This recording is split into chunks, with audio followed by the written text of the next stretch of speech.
వేగం థ్రిల్నిస్తుందేమో కానీ ప్రాణాలకు గ్యారంటీ మాత్రం ఇవ్వదు. ఇదే విషయాన్ని ట్రాఫిక్ పోలీసులు పదే పదే చెప్తున్నా కూడా అవేం పట్టనట్టుగా కొందరు అతివేగంగా డ్రైవింగ్ చేస్తున్నారు, ప్రమాదాల బారిన పడుతున్నారు. Tollywood young and upcoming hero Bharath Kanth కూడా అతివేగం కారణంగానే చనిపోవడం ఇప్పుడు ఫిలిం ఇండస్ట్రీలో షాకింగ్గా మారింది.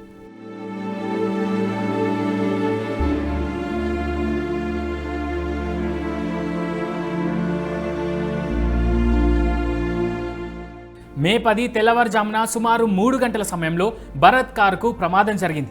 రంగారెడ్డి జిల్లా ఇబ్రహీంపట్నం పరిధిలోని బొంగులూరు ఎగ్జిట్ నెంబర్ 12 దగ్గర ఈ దుర్ఘటన చోటు చేసుకుంది.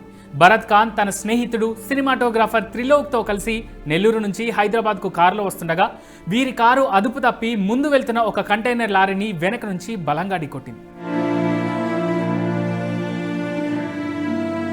ప్రమాద తీవ్రతకు కారు ముందు భాగం పూర్తిగా నుజ్జునుజ్జైంది. దీంతో కారులో ఉన్న భరత్ కాంత్, త్రిలోక్ ఇద్దరూ అక్కడికక్కడే ప్రాణాలు కోల్పోయారు.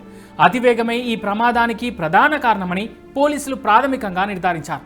భరత్ ఇటీవల టెనెంట్ సినిమాలో ఓ కీ రోల్ చేశాడు. ఈ రోల్ కారణంగా మంచి గుర్తింపు తెచ్చుకోవడమే కాదు, తన లుక్స్తో, యాక్టింగ్తో అప్కమింగ్ హీరో అనే ట్యాగ్ తెచ్చుకున్నాడు. అంతకుముందు 2021లో వచ్చిన గ్రామం సినిమాలోనూ భరత్ కాంత్ ప్రధాన పాత్ర పోషించాడు. సినిమాల్లోనే కాకుండా గీతాంజలి, పార్వతీ పరమేశ్వరులు వంటి పాపులర్ వెబ్ సిరీస్లో కూడా భరత్ నటించాడు.